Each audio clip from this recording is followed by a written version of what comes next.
ఉన్న బంగారాన్ని విడిపించి ఆ రోజు ఆన్లైన్ రేటుకే మేము కొంటాం. Sharma gold company.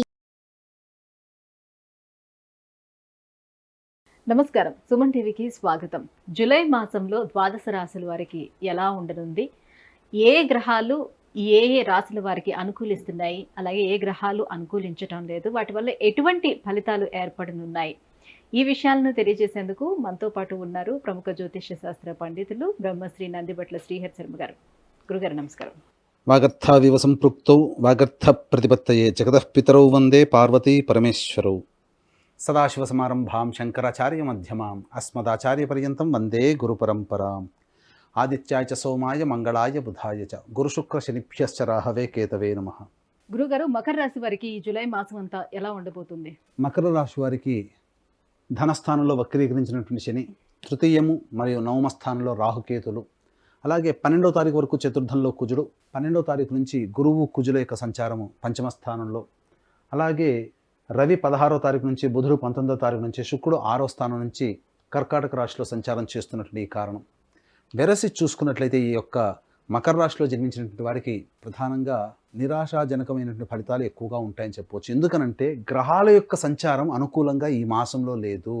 కావున జాగ్రత్తలు పాటించండి. ప్రధానమైన నిర్ణయాలు ఏవైతే ఉంటాయో ఈ మాసంలో కంటే వచ్చే ఆగస్టులో కనుక నిర్ణయం తీసుకున్నట్లయితే చాలా మటుకు మీరు సేఫ్ జోన్లో ఉంటారు. ఎందుకంటే కొన్ని నిర్ణయాలు మనం తీసుకున్నప్పుడు మనకు అనుకూలంగా లేని మాసం అయినప్పుడు దాన్ని వాయిదా వేసుకోవడమే మంచిది. కాకపోతే మన మనస్సు ఏంటంటే ఆగదు కదా, మనం చేసే పని తొందరగా చేసేయాలి అనేటువంటి ఒక తపన ఉంటుంది. ఆ చేసే పనులలో గ్రహాలు అనుకూలంగా లేనప్పుడు మనము చేసిన పని వృధా అవుతుంది. ముఖ్యంగా రాష్ట్రాధిపతి అయినటువంటి శని ధనస్థానంలో ఉండే వక్రీకరించినటువంటి కారణం చేత సరైనటువంటి సమయంలో ధన సహాయం లభించదు. సొంత వాళ్ళు అనుకున్న వాళ్ళే విరోధులు అవుతారు. లిటిగేషన్స్లో మీరు ఏదైతే ఎదుటి వాళ్ళని నమ్మి సంతకం పెడతారో లిటిగేషన్లు అవుతాయి. కాబట్టి గ్యారంటీదారుగా ఎట్టి పరిస్థితుల్లో ఉండకండి. ఈ మాసంలో మీకు అలాంటి అవకాశాలు కనబడతాయి. అలాగే న్యాయపరమైనటువంటి చిక్కులు ఎదుర్కోవాల్సినటువంటి పరిస్థితి వస్తుంది. ఇక ఈ నెలతో మనకున్నటువంటి తీర్పులన్నీ కూడా తీరిపోతాయి. వచ్చే నెలతో మనం సేఫ్ హ్యాండ్లో ఉంటామనుకున్నది కాస్త మళ్ళీ తిరిగి వాయిదాలు పడతాయి. ముఖ్యంగా ప్రధానంగా ఈ యొక్క విదేశీయానం, విదేశీ విద్యకు సంబంధించిన చేయ ప్రయత్నాలు కొంతవరకు కలిసి వస్తాయి. విద్యార్థులకి చాలా మంచిది. కానీ బాగా కష్టపడితే తప్ప ఫలితము పొందలేము. అధికారుల యొక్క ఆగ్రహానికి గురవ్వాల్సి వస్తుంది ఉద్యోగస్తులైతే. ఇలా చెప్పుకుంటూ పోతే కొన్ని అనుకూలంగా లేని కారణం చేత, వ్యాపార విస్తరణ అనుకూలంగా లేని కారణం చేత ఇబ్బందికర పరిస్థితులు. కావున ఈ యొక్క మాసంలో ఎప్పుడూ చెడైనా మంచి కూడా ఉంటుంది.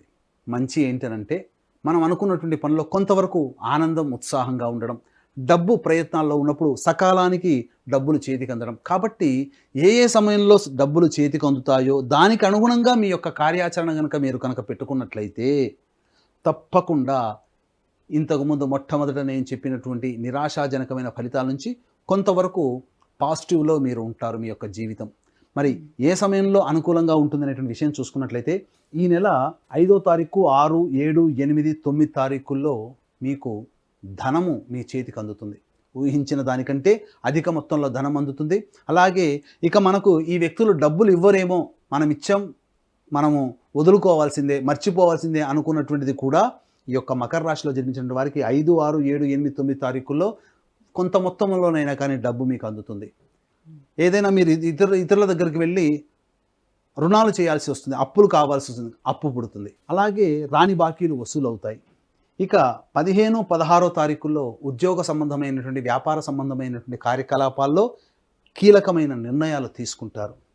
26, 27 తారీఖుల్లో మీరు ప్రధానంగా దగ్గరలోని వ్యక్తుల సహాయ సహకారాలు అందడం, అనుకున్నటువంటి పనులు పూర్తవ్వడం, అలాగే సోదర సోదరీమణులు, స్నేహితులు మీకు సహాయ సహకారాలు అందించడం, ఇవన్నీ కూడా జరిగిపోతాయి. 22, 23 తారీఖుల్లో మీరు చేస్తున్నటువంటి పనులలో విజయాన్ని పొందడానికి అవకాశాలు ఏవైతే మార్గాలు ఉంటాయో అవన్నీ ఆ మార్గాలు మీకు కనబడతాయి.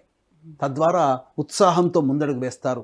ఆ ఉత్సాహంతో ముందడుగు వేసినటువంటి ఫలితాలని మీరు 26, 27 తారీఖుల్లో మీరు పొందుతారు. ఇప్పటి వరకు మనం చెప్పినటువంటి విధంగా ఈ చెప్పినటువంటి రోజుల్లో ప్రతికూలత అనేటువంటిది లేదు కాబట్టి చక్కగా అన్నీ అనుకూలంగానే ఉన్నాయని అనుకుంటాం. కానీ ప్రతికూలతలు కూడా ఉన్నాయి. వెలుగు తర్వాత చీకటి, సంతోషము తర్వాత దుఃఖము.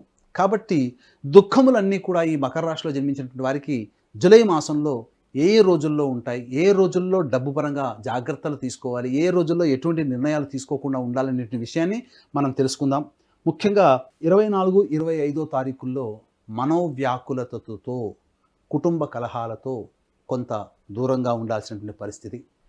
ప్రశాంతమైన జీవితాన్ని కోల్పోతారు. అధికంగా డబ్బులు ఖర్చు అయిపోతుంటాయి.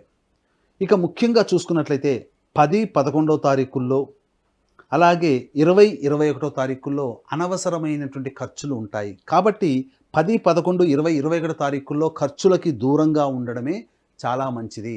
ఈ తారీఖుల్లో ఏవైనా మీకు భవిష్యత్తులో ఖర్చులు ఉండాలనుకున్నప్పుడు ఆ సమయంలో మీరు వాయిదా వేసుకోండి. ఎందుకనంటే 10 రూపాయలు ఖర్చు అవుతుంది దానికి, ఆ సమయంలో మీరు ముందుకు వెళితే 15 రూపాయలు ఖర్చు కావచ్చు, అధిక ధన వ్యయం అవుతుంది. ఇక 12, 13, 14 తారీఖుల్లో సంతానంతో ఎట్టి పరిస్థితుల్లో వాగ్వివాదాలు పెట్టుకోకండి.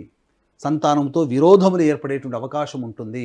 అలాగే సంతానం కోసం ప్రయత్నం చేసే దంపతులు ఈ 12, 13, 14 తారీఖుల్లో వాయిదా వేసుకోవడమే చాలా మంచిదని గమనించాలి.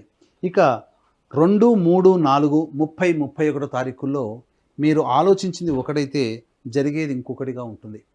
వృధా కాలయాపన, ఏ పని కూడాను ముందుకు సాగకుండా బద్ధకంతో కావచ్చు, లేకపోతే పనులు జరగకుండా ఉండిపోవడమో ఈ 2, 3, 4 తారీఖుల్లో 30, 31 తారీఖుల్లో మీకు ఉంటాయని చెప్పవచ్చు. కాబట్టి ఏతావాత చెప్పొచ్చేది ఏంటంటే ఈ సంబంధించినటువంటి 24, 25, 10, 11, 20, 21 తేదీల్లో వచ్చేటువంటి ఖర్చులని మీరు మినిమైజ్ చేసుకోవడానికి ప్రయత్నం చేయండి.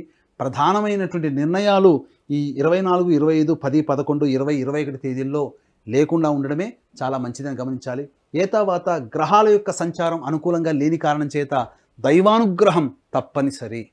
కాబట్టి దీన్ని దృష్టిలో ఉంచుకొని ఈ నెల 21వ తారీఖు రోజున గురు పౌర్ణమి సందర్భంగా దక్షిణ కైలాసంగా పిలువబడే శ్రీకాళహస్తి క్షేత్రంలో రాహుకేతు పూజ, అలాగే విద్యార్థుల కోసం ప్రత్యేకించి దక్షిణామూర్తి సరస్వతి హోమాలు, మరియు వివాహం, ఉద్యోగం, అనారోగ్య సమస్యల నివారణకి 18 రకాల హోమాలు, అలాగే వృషభ, మిథున, కర్కాటక, సింహతుల, వృశ్చిక, మకర, కుంభ, మీన రాశుల్లో జన్మించినటువంటి వారికి శనిదోష పరిహారార్థమై శనీశ్వర హోమం, అఘోర పాశుపత మంత్ర హోమాలు ఇవన్నీ కూడా ఈ నెల 21వ తారీఖు రోజున గురు పౌర్ణమి సందర్భంగా శ్రీకాళహస్తిలో చేయించడం జరుగుతుంది. కేవలం 1500 రూపాయల రుసుముకి మీ గోతనామాలతో చేయించడం జరుగుతుంది.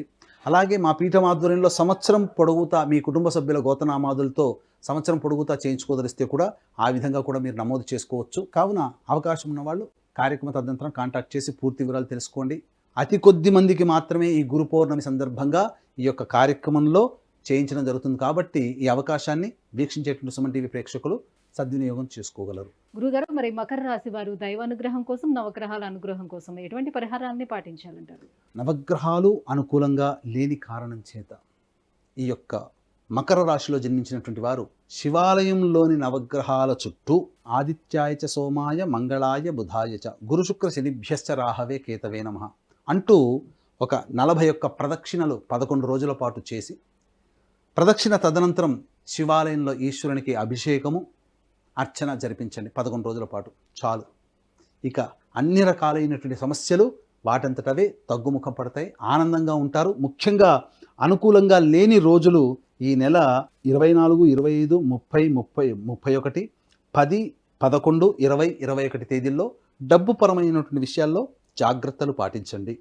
ఇది ఈ యొక్క మకర రాశి వారికి చెప్పవచ్చు. గురుగారు, మకర రాశి వారికి జూలై మాసం ఎలా ఉండబోతుంది, ఎటువంటి పరిహారాన్ని పాటించాలనే విషయాన్ని తెలియజేసినందుకు ధన్యవాదాలు. సర్వం శ్రీ ఉమామహేశ్వర పరబ్రహ్మార్పణమస్తు. సుమన్ టీవీలో మీ పర్సనల్ అండ్ బిజినెస్ ప్రమోషన్స్ కోసం కింది నెంబర్కి కాంటాక్ట్ చేయండి. సుమన్ టీవీలో మీ పర్సనల్ అండ్ బిజినెస్ ప్రమోషన్స్ కోసం కింది నెంబర్కి కాంటాక్ట్ చేయండి.